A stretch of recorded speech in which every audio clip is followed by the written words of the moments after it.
It's time to talk about everyone's favourite topic, gear. Today I want to talk about the most common cycle mistakes I see being a bodybuilder and online coach. Make no mistake, steroids are everywhere. You probably know someone in the gym that's using them, you probably see them on Instagram all the time, so the pressure to use is really high. Just make sure that if you do choose to use them, that you're not making any of these mistakes. Now first of all, I'm not a doctor, I can't give practical medical advice, but hopefully I can try and educate people away from making bad decisions. So mistake number one is measuring in millilitres and not milligrams when talking about gear use. I see this all the time. I see it on forums, I see it on Facebook groups, and I see it when clients come to me and they don't know what they've been doing before. They might say, I use 2 millilitres of test a week. But what does that mean? Do you know the dose? No. Well then how do you know how much you're actually taking? To put it simply, a milliliter is not an accurate way to measure dosing. For example, let's take that 2 milliliters of testosterone per week scenario. Usually if you're using something like testosterone propionate, that comes in 100 milligrams per milliliter in a vial.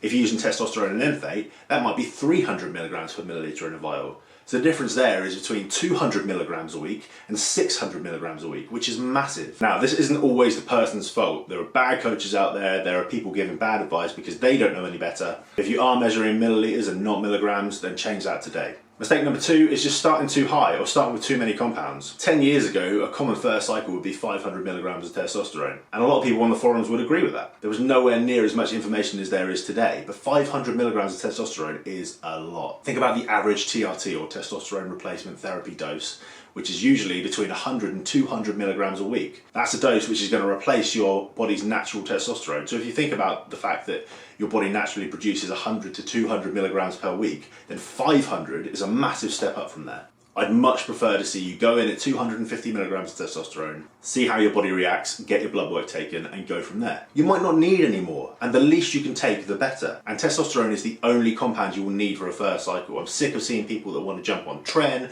or Deca, or Anavar straight away. You don't need it. See how you get on with testosterone. Your body naturally produces testosterone, so it makes sense to use it because your body recognizes it. The third mistake I see people make is ignoring dosing frequency. Now this is really, really important, and it's often overlooked because when you see cycles written out, they're usually dosed per week. So you might say, I'm running 200 milligrams of testosterone per week. But are you doing that in one shot? Or are you doing that in 7 shots, taken every day? Let's say you are taking 200 milligrams of testosterone per week and you're doing that in 1 shot. Let's say every Monday you do 1 shot of 200 milligrams of testosterone, and that's your weekly dosing. And it can be common practice to do this, especially if you're using longer esters like cypionate or an enthate, where you can get away with injecting every week or even every other week on some TRT schedule, let's see. The problem is you're getting a massive bolus spike at one time, so your body has to process that. And there are a lot of processes that happen inside the body when your body receives exogenous testosterone. One of them being aromatization, which is the conversion of excess testosterone into estrogen. Typically, this is not something we want. Estrogen causes most of the side effects that we see with testosterone use. So for example, acne, water retention,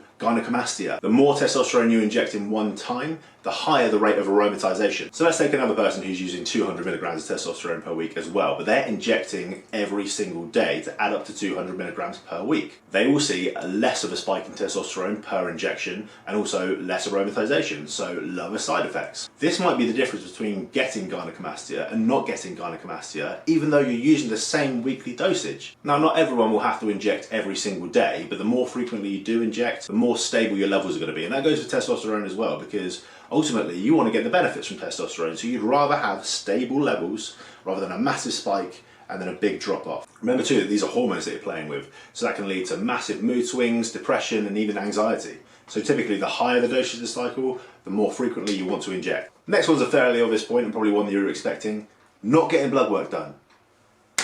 It still baffles me the amount of people that come to me and they just don't want to get their blood work done. They're happy to spend so much money on gear, but they won't spend 50 to 100 pounds on just checking that they're okay. Generally, this seems to be younger guys. I think as people grow up, they start to realise their own mortality and the health risks involved with doing these things. But it goes beyond just being healthy as well. It's about getting the most out of your cycle. I'm going to use just one example here. Let's say you're getting gynecomastia symptom. You don't get your blood work done. You start taking an aromatase inhibitor or a SERM like Novadex to get rid of your gynecomastia, but nothing happens. The reason being might be because that gynecomastia is actually being caused by prolactin and not estrogen. If you did your blood work, you'd know that, and you wouldn't be barking up the wrong tree. So get your blood work done. Get your blood work done before a cycle, get your blood work done during your cycle, get your blood work done after your cycle. This might be overwhelming. If you're to do just one, do it after your cycle, okay? That way that you can see the effects of what you've just done. You can work on getting healthy again if you need to, and you know what to look out for next time. Okay, final point. So mistake number 5 is not realizing that if you go on, you might be on for life. If you take one point away from this video, let it be this. Do not take steroids if you're not prepared to do it forever. This is a serious point. You're messing with your hormones. Once you introduce exogenous testosterone, your body will shut down its own endogenous testosterone production, and there's no guarantee that that's going to return. So you might be on testosterone replacement for the rest of your life. Now, that's not necessarily a bad thing. Modern medicine, especially in America, seems to be kind of going that way anyway, where testosterone replacement therapy is becoming a bigger and bigger thing. More people realize the benefits of it after a certain age. So I think at some point all men should be taking testosterone replacement therapy. But if your plan is to do one cycle and stop, first of all, you're not going to see many benefits from that you're going to keep forever anyway. Secondly, you might be on TRT in your 30s or even in your 20s. So I'll say it again for those in the back. If you're not prepared to do it forever, don't do it at all. So those are the 5 most common cycle mistakes I see. Let me know your thoughts in the comments. Let me know if I've missed any big ones. And if you'd like to see more videos like this, let me know. Subscribe for more, like the video, and I'll see you in the next one.